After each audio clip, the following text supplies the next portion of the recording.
Hello guys and welcome back to best car picks. Citroen ഇപ്പോൾ ഇന്ത്യയിൽ വണ്ടികൾ വിറ്റ് കുറച്ച് കാലമായി കഷ്ടപ്പെടാൻ തുടങ്ങിയിട്ട് ഞാൻ കുറ്റം പറയല്ല, പക്ഷെ അവർ വളരെ കോൺസ്റ്റൻ്റ് ആയിട്ട് തന്നെ വണ്ടികൾ ഇറക്കുന്നുണ്ട്. ആദ്യം അവർ C5 ആക്ട്രോസ് ജസ്റ്റ് ഇന്ത്യയിൽ ഇമ്പോർട്ട് ചെയ്തിറക്കി ട്രൈ ചെയ്തു. അത് ഡീസൻ്റ് ആയിട്ട് ആ സമയത്ത് വർക്കൗട്ടായി എന്ന് പറയാം. വില വളരെ കൂടുതലായിരുന്നു, അത്രയും ഫീച്ചേഴ്സ് ഒന്നും അതിൻ്റെ അകത്തില്ലായിരുന്നു. പക്ഷെ എന്തായാലും സെട്രോയിൻ്റെ വളരെ കംഫി ആയിട്ടുള്ള റൈഡ്, അത്യാവശ്യം സ്മൂത്ത് ആയിട്ടുള്ള എഞ്ചിൻ തുടങ്ങിയ കാര്യങ്ങളൊക്കെ വെച്ച് അതും ഓക്കെ ആയിരുന്നു. അത് കഴിഞ്ഞിട്ട് പിന്നെ അവരിവിടെ ലോക്കലി വണ്ടികൾ ഇറക്കാൻ തുടങ്ങി. അതിലാദ്യമായിട്ട് വന്ന വണ്ടിയാണ് C3. അതിനുശേഷം പിന്നെ C3 ഇലക്ട്രിക് വന്നു, C3 എന്ന് പറഞ്ഞ പേരിൽ. പിന്നെ നമ്മുടെ C3 എയർക്രോസ് വന്നു. അതിൻ്റെ പേര് ഇപ്പോൾ വെറും എയർക്രോസ് എന്നാണ്. അവർ C3 എന്ന് പറഞ്ഞ പേര് റിമൂവ് ചെയ്തു. അതിനുശേഷം ഏറ്റവും ലേറ്റസ്റ്റ് ആയിട്ട് വന്ന വണ്ടിയാണ് ബസാൾട്ട്. പക്ഷേ ഈ വണ്ടികൾക്കൊന്നും ഇന്ത്യയിൽ അത്ര വലിയൊരു ഓളം സൃഷ്ടിക്കാൻ പറ്റിയിട്ടില്ലായിരുന്നു. ബസാൾട്ട് ആദ്യം വന്ന സമയത്ത് ആൾക്കാരുടെ ഇടയിൽ ഒരു ഇൻട്രസ്റ്റ് ഉണ്ടായിരുന്നു. പ്രൈസ് കുറവായിരുന്നു, കൂപ്പ SUV ആണ്, അത്യാവശ്യം സ്പേസ് ഉണ്ട്, പിന്നെ അവർ നേരത്തെ ഉണ്ടായിരുന്നതിന് ഫീച്ചേഴ്സൊക്കെ കുറച്ചുകൂടി ഇമ്പ്രൂവ് ചെയ്തു എന്നൊക്കെ പറഞ്ഞു. പക്ഷേ പിന്നീട് ഇപ്പോൾ അതും പോയി, എൻ്റെ സെയിൽ നന്നായിട്ട് താഴത്തേക്ക് പോയി. ഏകദേശം 70, 80, 100 താഴേക്കാണ് മിക്കവാറൊക്കെ അവർ ബസാൾട്ട് വിൽക്കുന്നത്. ഈവൻ C3 എയർക്രോസ് ആണെങ്കിൽ പോലും 150, 200 മാക്സിമം പോകുന്നത്. C3 ഏകദേശം ആ ഒരു റേഞ്ചിലൊക്കെ തന്നെയാണ് പോകുന്നത്. എന്തായാലും ഇത്രയൊക്കെ അവർ ഇറക്കിയ സ്ഥിതിക്ക് ഇനിയിപ്പം ഡാർക്ക് എഡിഷനും കൂടെ ഇറക്കി ട്രൈ ചെയ്ത് നോക്കാം എന്ന് വിചാരിച്ച് അവരത് കൊണ്ടുവന്നിരിക്കുകയാണ്. ഒരു വണ്ടിയിൽ മാത്രമായിട്ടല്ല, 3 വണ്ടികളിലും കൂടെ ഒരുമിച്ച്, അതായത് C3 എയർക്രോസ്, ബസാൾട്ട് 3 വാഹനങ്ങളിലും ഒരുമിച്ചാണ് കൊണ്ടുവന്നിരിക്കുന്നത്. അതിൽ നമുക്ക് ഓരോ വാഹനത്തിൽ എന്തൊക്കെ ചേഞ്ചസ് ഉണ്ട് എന്ന് ജസ്റ്റ് നോക്കാം. ഞാൻ ഒരെണ്ണത്തിൽ ചേഞ്ചസ് ഡീറ്റെയിൽ ആയിട്ട് പറയാം, കാരണം ബാക്കി എല്ലാത്തിലും ഏകദേശം സിമിലർ ആണ്. ഇപ്പോൾ ബസാൾട്ട് എടുക്കാനാണെങ്കിൽ നമുക്ക് ഇതിനകത്ത് എക്സ്റ്റീരിയറിൽ വേറെ പ്രത്യേകിച്ച് മെക്കാനിക്കൽ ചേഞ്ചസോ അല്ലെങ്കിൽ സാധനങ്ങളൊന്നും വന്നിട്ടില്ല. കോസ്മെറ്റിക് ആയിട്ട് അലോയ് വീൽസിലൊന്നും വ്യത്യാസം വന്നിട്ടില്ല. പക്ഷേ പുതിയ ഒരു ബ്ലാക്ക് കളർ വന്നിട്ടുണ്ട്. പേള നെറ ബ്ലാക്ക് ഷെയ്ഡ് എന്നാണ് ഇതിനെ സിട്രോയിൻ വിശേഷിപ്പിക്കുന്നത് എക്സ്റ്റീരിയർ പോർഷനിൽ.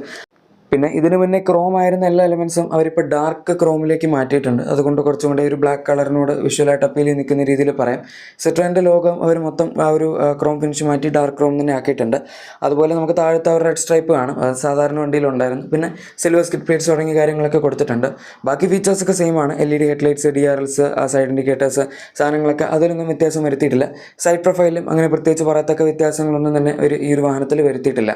പിന്നെ റൂഫൊക്കെ ആണെങ്കിലും എല്ലാം സെയിം ആണ്, ബ്ലാക്ക് കളറാണല്ലോ, അപ്പോൾ പിന്നെ അതിൽ പ്രത്യേകിച്ച് വ്യത്യാസം വരുത്താനുമില്ല. റിയർ പ്രൊഫൈൽ എടുക്കുകയാണെങ്കിൽ ഇവിടെയും നമുക്ക് സത്യം പറഞ്ഞാൽ പ്രത്യേകിച്ച് വ്യത്യാസങ്ങളൊന്നും ഈ വാഹനത്തിൽ പറയാനില്ല. ഇതിനകത്ത് ബാക്കിൽ ആ ഒരു സിൽവർ സ്കിഡ് പ്ലേറ്റ്സ് കാണുന്നുണ്ട്. ആ സിൽവർ കളറിലെ എലമെൻസ് ഒക്കെ ഈ ബ്ലാക്ക് കളർ വരുമ്പോഴേക്കും നന്നായിട്ട് എടുത്തറിയുന്നുണ്ട്. അങ്ങനെ മൊത്തത്തിൽ വാഹനത്തിന് ഡിസൈൻ വൈസ് നോക്കുമ്പോൾ അത്യാവശ്യം രസമുണ്ട് എന്ന് പറയാം. പക്ഷേ ഇവർ നേരത്തെ ഏകദേശം ഇതുപോലത്തെ ഒരു കളർ കൊടുത്തിരുന്നു. ഇപ്പോൾ അത് ഡാർക്ക് എഡിഷൻ എന്നുള്ള രീതിയിൽ ഇറക്കിയതാണെന്നാണ് എനിക്ക് പേഴ്സണലി തോന്നിയത്. ഏതായാലും ഇൻറ്റീരിയറിലാണ് നമുക്ക് അത്യാവശ്യം കുറച്ചെങ്കിലും മെയിൻ ചേഞ്ചസ് കാണാൻ പറ്റുന്നത്. നേരത്തെ പോലെ തന്നെ മൊത്തം ബ്ലാക്ക് ആക്കി, നേരത്തെ പോലെ ഇൻ ദ സെൻസ് എക്സ്റ്റീരിയറിൽ പറഞ്ഞ പോലെ തന്നെ ഫുൾ ബ്ലാക്ക് ആക്കിയിട്ടുണ്ട്. നേരത്തെ നമുക്ക് ഇതിൻ്റെ അകത്ത് ഡുവൽ ടോൺ ഒരു കളർ തീമായിരുന്നു കിട്ടിയിരുന്നത്. ചില വണ്ടിയിൽ അവർ ഓറഞ്ച് ഇൻറ്റീരിയർ അങ്ങനെയൊക്കെ പറഞ്ഞ് ഒരുപാട് ഓപ്ഷൻസ് ഒക്കെ കൊടുത്തിട്ടുണ്ടായിരുന്നു. പക്ഷേ ഇപ്രാവശ്യം ഫുൾ ബ്ലാക്ക് ആണ്. അതിപ്പോൾ ഡാഷ്ബോർഡ് ആയിക്കോട്ടെ, നമ്മുടെ സീറ്റ്സ് ആയിക്കോട്ടെ, സീറ്റ്സൊക്കെ ലെതർ ഫിനിഷിലാണ് വരുന്നത്, അത് ബ്ലാക്ക് ആണ്. ഡോർ പാഡ്സിനകത്ത് ഒരു സോഫ്റ്റ് ടച്ച് പാഡിങ് ഒക്കെ കൊടുത്തിട്ടുണ്ട്, അതും ലെതററ്റ് സോഫ്റ്റ് ഫിനിഷിൽ ആണ് വരുന്നത്. ഈവൻ ഡാഷ്ബോർഡിലും നമുക്ക് ചെറിയൊരു ലെതർ മെറ്റീരിയൽ പോലെ കാണാം, അതും ബ്ലാക്ക് ഫിനിഷിൽ തന്നെ കൊടുത്തിട്ടുണ്ട്. ഇതിന് മുന്നേ ഹാർഡ് ടച്ച് ആയിരുന്നു. അവർ ആ ഒരു മെറ്റീരിയൽ മിമിക് ചെയ്യാനാണോ നോക്കിയിരിക്കുന്നതെന്ന് അറിയില്ല, പക്ഷെ എന്തായാലും കാണുമ്പം അതൊരു സോഫ്റ്റ് മെറ്റീരിയൽ പോലെ തന്നെയാണ് തോന്നുന്നത്. അങ്ങനെ മൊത്തത്തിൽ ക്യാബിനിലേക്ക് നമ്മൾ കയറുമ്പം അതിൻ്റെ ഒരു എക്സ്പീരിയൻസ് കുറച്ചും കൂടി എലവേറ്റ് ആയിട്ടുണ്ട് എന്ന് പറയും. അതുപോലെ തന്നെ സ്റ്റിയറിംഗ് വീൽ ലെതർ റാപ്ഡ് ആക്കിയിട്ടുണ്ട്. അങ്ങനെയൊക്കെയാണ്. ബാക്കി ഫീച്ചേഴ്സൊക്കെ എക്സാക്ട്ലി സെയിം ആണ്. 10.25 ഇഞ്ച് സൈസ് വരുന്ന ഇൻഫർടൈൻ സിസ്റ്റം വരുന്നുണ്ട്. അതുപോലെ 7 ഇഞ്ച് സൈസ് വരുന്ന ഇൻസ്റ്റന്റ് റെസ്റ്റർ, പിന്നെ ഓട്ടോ AC അവൈലബിൾ ആണ്. പുഷ് ബട്ടൺ സ്റ്റാർട്ടൊന്നും അവരിപ്പോഴും ഇതിനകത്ത് കൊടുത്തിട്ടില്ല. മാനുവൽ നമ്മുടെ കീ സ്റ്റാർട്ട് തന്നെയാണ്, മാനുവൽ ഹാൻഡ് ബ്രേക്ക് തന്നെയാണ്. പിന്നെ ഫ്രണ്ടിൽ ആംറസ്റ്റ് C3 എയർക്രോസിലും അതുപോലെ തന്നെ നമ്മുടെ ബസാൾട്ടിലും വരുന്നുണ്ട്. അതിനകത്ത് ആ ഒരു ബ്ലാക്ക് കളർ വിത്ത് സ്റ്റിച്ചിങ് ആണ് പ്രൊവൈഡ് ചെയ്തിരിക്കുന്നത്, ലെതർ മെറ്റീരിയലാണ്. പിന്നെ സീറ്റ്സിൽ ബ്ലാക്ക് കളർ മാത്രം കൊടുക്കുന്നതിന് പകരം അവർ ഡാർക്ക് എന്ന് പറഞ്ഞാൽ ഡാർക്ക് എഡിഷൻ്റെ ബാഡ്ജിങ്ങും പിന്നെ ചെറിയൊരു റെഡ് ലൈനും അതുപോലെ അതിൻ്റെ അകത്തൊരു വൈറ്റ് ലൈനൊക്കെ ആയിട്ട് ഒരു മൾട്ടി ഡിസൈൻ പാറ്റേൺ ആണ് സീറ്റ്സിൽ കൊടുത്തിരിക്കുന്നത്. ഈ സീറ്റ് കവേഴ്സ് നന്നായി മതിയായിരുന്നു, കാരണം ആദ്യം ഞാൻ ബസാൾട്ട് ചെക്ക് ചെയ്ത സമയത്ത് C3 എയർക്രോസിലാണെങ്കിൽ പോലും അവർ അതിൻ്റെ അകത്ത് ആസച്ച് കൊടുത്തിരുന്ന സീറ്റ് കവേഴ്സ് അത്ര നല്ലതല്ലായിരുന്നു. അതിൻ്റെ ഫിനിഷിംഗ് ഒക്കെ കുറച്ച് ഓഫായിരുന്നു. നമുക്ക് കയറിയിരിക്കുമ്പം സീറ്റ് കവറിങ്ങിനെ കുറച്ച് പൊങ്ങി നമുക്ക് കളിക്കുന്ന പോലെ തോന്നും. എനിവേ റിയർ സീറ്റ് ആണെങ്കിൽ പോലും ആ ഒരു ഫ്രണ്ടിൽ പറഞ്ഞ ഡിസൈൻ പാറ്റേൺ ഫോളോ ചെയ്തിട്ടുണ്ട്. അതുപോലെ 2 അഡ്ജസ്റ്റബിൾ ഹെഡ് റെസ്റ്റുകൾ, നടുവിൽ വളരെ ചെറിയ ഒരു ഹെഡ് റെസ്റ്റ് കൊടുത്തിട്ടുണ്ട്, അത് ഫിക്സ്ഡ് ആണ്. വേണമെങ്കിൽ അതിന് ഇത്തിരി കൂടെ ഹൈറ്റ് കൂട്ടി കൊടുക്കാമായിരുന്നു. പിന്നെ നമുക്ക് നേരത്തെ ബസാൾട്ടിൽ കണ്ട പോലെ തന്നെ ഇതിൻ്റെ അകത്തും തൈ സപ്പോർട്ട് അഡ്ജസ്റ്റ് ചെയ്യാനുള്ള ആ ഒരു മെക്കാനിസം ഒക്കെ അവൈലബിൾ ആണ്. പിന്നെ front centre armrest, 3 seat belts 3 പേർക്ക്, അത്തരത്തിലുള്ള സാധനങ്ങളൊക്കെ ഇതിൻ്റെ അകത്ത് അവർ കൊടുത്തിട്ടുണ്ട്. പിന്നെ ചെറിയൊരു ചേഞ്ച് വരുന്നത് അതിൻ്റെ സീറ്റ് ബെൽറ്റിൽ വരുന്ന ആ ഒരു കവറിങ് ആണ്. അതിൻ്റെ അകത്ത് സിട്രോയിൻ്റെ ബാഡ്ജിങ് ഉണ്ട്, അത് അവർ ഈ ഒരു ബ്ലാക്ക് ഫിനിഷിലും കൊടുത്തിട്ടുണ്ട്. അതും കാണാൻ അത്യാവശ്യം രസമുണ്ട്. ഇനി മെക്കാനിക്കൽ ചേഞ്ചസ് ഞാൻ നേരത്തെ പറഞ്ഞ പോലെ തന്നെ 3 വാഹനങ്ങളിലും ഒന്നും വന്നിട്ടില്ല. സെയിം ഇപ്പോൾ ബസാൾട്ടിൻ്റെ കേസ് എടുക്കുകയാണെങ്കിൽ 1.2 ലിറ്റർ നാച്ചുറലി ആസ്പിറേറ്റഡ് എഞ്ചിൻ ഉണ്ട്. പ്യൂർടെക് 82 എന്നാണ് പേര്. 82 PS പവർ, 115 ന്യൂട്ടൺ മീറ്റേഴ്സിൻ്റെ ടോർക്കാണ് ഇത് ജനറേറ്റ് ചെയ്യുന്നത്. നമുക്ക് ആകപ്പാടെ മാനുവലിൽ മാത്രമേ ഈ ഒരു എഞ്ചിൻ കിട്ടുന്നുള്ളൂ. ഇതുവരെ പ്രൈസ് കുറച്ച് വെക്കാനായിട്ട് ഇതിനകത്ത് കൊടുത്തതാണ്. പിന്നെ വരുന്ന നമ്മുടെ 1.2 പ്യൂർടെക് 110 എന്ന് പറയുന്ന ടർബോ പെട്രോൾ എഞ്ചിനാണ്. അത് 110 PS പവറും അതുപോലെ 205 ന്യൂട്ടൺ മീറ്റേഴ്സിൻ്റെ ടോർക്കും ജനറേറ്റ് ചെയ്യുന്നുണ്ട് ഓട്ടോമാറ്റിക്കൽ. 190 ന്യൂട്ടൺ മീറ്റേഴ്സിൻ്റെ ടോർക്കാണ് മാനുവലി ജനറേറ്റ് ചെയ്യുന്നത്. നമുക്ക് ഈ ഡാർക്ക് എഡിഷൻ മാനുവലും ഓട്ടോമാറ്റിക്കലും രണ്ടിലും അവൈലബിൾ ആണ്.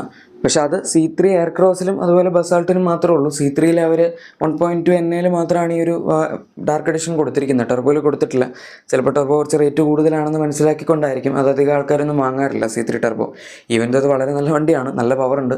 ഈ ചെറിയ വണ്ടിയിൽ 110 bhp എന്നൊക്കെ പറയുമ്പോൾ അത് 1.2 പ്യൂർടെക് ഇവരുടെ C3 എയർക്രോസിലും ബസാൾട്ടിലും ഒക്കെ നല്ല പെർഫോമൻസ് ആണ്. ടെസ്റ്റ് ഡ്രൈവ് ചെയ്തപ്പോൾ എനിക്കത് മനസ്സിലായിരുന്നു.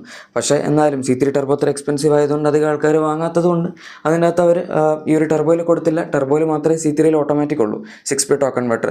അതുകൊണ്ട് നമുക്കതും മിസ് ഔട്ടായി പോയി എന്ന് പറയേണ്ടി വരും. C3 ഡാർക്ക് എഡിഷൻ്റെ ഡിസൈൻ നിങ്ങൾക്ക് ഇപ്പോൾ അവിടെ കാണാം. ബസാൾട്ടിൽ പറഞ്ഞ കാര്യങ്ങളൊക്കെ തന്നെയാണ് ഇവിടെ ഉള്ളത്. സെയിം ഷെയ്ഡാണ് എല്ലാത്തിലും ഉപയോഗിച്ചിരിക്കുന്നത്. ആ ഒരു നമ്മുടെ സിൽവർ സ്കിഡ് പ്ലേറ്റ്സിൻ്റെ കോൺട്രാസ്റ്റും കാണാൻ അത്യാവശ്യം രസമുണ്ട്. പിന്നെ ഇതിൻ്റെ ഇൻറ്റീരിയറിൽ ചെറിയ വ്യത്യാസം വരുന്ന നമുക്ക് ഫ്രണ്ട് ആംറസ്റ്റോ അല്ലെങ്കിൽ ബാക്ക് ആംറസ്റ്റ് അങ്ങനത്തെ കാര്യങ്ങളൊന്നും ഇതിൻ്റെ അകത്ത് അവൈലബിൾ അല്ല എന്നുള്ളതാണ്. മറ്റേ വണ്ടികളിൽ വരുന്ന കുറച്ച് ഫീച്ചേഴ്സൊക്കെ ഈ വാഹനത്തിൽ മിസ്സിംഗ് ആണ്. ബാക്കി കാര്യങ്ങൾ ഒഴിച്ചു നിർത്തി കഴിഞ്ഞാൽ എല്ലാം സെയിം ആണ്. സീറ്റ്സിൻ്റെ മെറ്റീരിയലൊക്കെ സെയിം തന്നെയാണ്. ഡാഷ്ബോർഡിൽ ആ ഒരു ലെതററ്റ് പോലത്തെ മെറ്റീരിയലൊക്കെ അവർ ഇതിൻ്റെ അകത്തും കൊടുത്തിട്ടുണ്ട്. സോ C3 എടുക്കുകയാണെങ്കിൽ നിങ്ങൾക്ക് ആ ഒരു ലൈറ്റ് പ്രീമിയം എക്സ്പീരിയൻസ് വേണമെങ്കിൽ കിട്ടും. ഇത്രയും കാലം നമുക്ക് ആ പ്ലാസ്റ്റിക് ക്വാളിറ്റി ഒക്കെ കുറച്ച് ആവറേജ് ആയിട്ട് തോന്നുമായിരുന്നു. പക്ഷേ ആ ഡാഷ്ബോർഡിൽ അവർ സോഫ്റ്റ് ടച്ച് പോലത്തെ മെറ്റീരിയൽ കൊടുത്തപ്പോഴേക്കും അത് കുറച്ചും കൂടെ ബെറ്ററായി.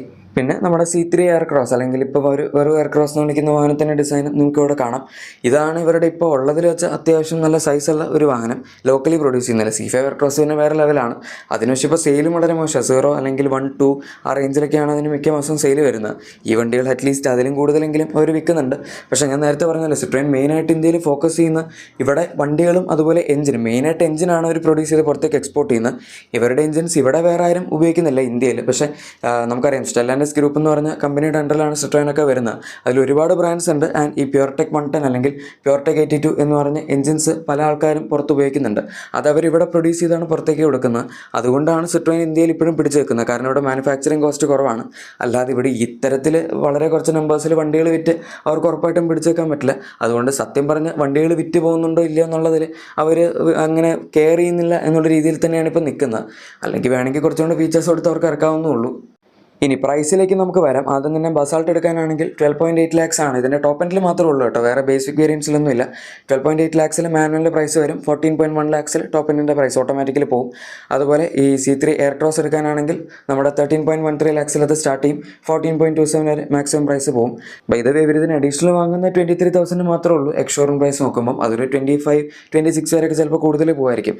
ആ പ്രൈസിൽ സത്യം പറഞ്ഞാൽ വെർത്താണ്. കാരണം നമുക്ക് കുറച്ചുകൂടെ പ്രീമിയം ആയിട്ടുള്ളൊരു എക്സ്പീരിയൻസ് ഇതിൻ്റെ അകത്ത് കിട്ടുന്നുണ്ട്. പിന്നെ C3യുടെ പ്രൈസ് അത് അഗെയിൻ നമുക്ക് മാനുവലി മാത്രമേ അവൈലബിൾ ആയിട്ടുള്ളൂ. അതിൻ്റെ എക്സ്ഷോറൂം പ്രൈസ് 8.38 lakhs ആണ്. ഇതാണ് സിട്രോയിൻ്റെ പുതിയ ഡാർക്ക് റേഞ്ചിൽ വരുന്ന വാഹനങ്ങളുടെ വീഡിയോ. നിങ്ങൾക്ക് ഇതിനെപ്പറ്റി എന്താണ് പറയാനുള്ളത് എന്ന് തീർച്ചയായും താഴെ കമൻസിൽ പറയും. അതുപോലെ നിങ്ങളുടെ എക്സിസ്റ്റിംഗ് വാഹനത്തിന് എന്തെങ്കിലും ചെറിയ ആക്സസറീസോ ക്ലീനിങ് പ്രൊഡക്ട്സോ ഒക്കെ വേണമെങ്കിൽ തീർച്ചയായും നമ്മുടെ ഡിസ്ക്രിപ്ഷൻ അല്ലെങ്കിൽ പ്രൊഡക്ട്സ് ടാഗ് ചെക്കൗട്ട് ചെയ്യുക. ഇതുപോലുള്ള വീഡിയോസിന് വേണ്ടി നമ്മുടെ ചാനൽ സബ്സ്ക്രൈബും അതുപോലെ വീഡിയോ ലൈക്കും ഷെയറും സബ്സ്ക്രൈബും ഒക്കെ ചെയ്ത് തീർച്ചയായും സപ്പോർട്ടും കൂടെ ചെയ്യുകയാണെങ്കിൽ വളരെ നല്ലതായിരിക്കും. Thank you for watching my video and good bye.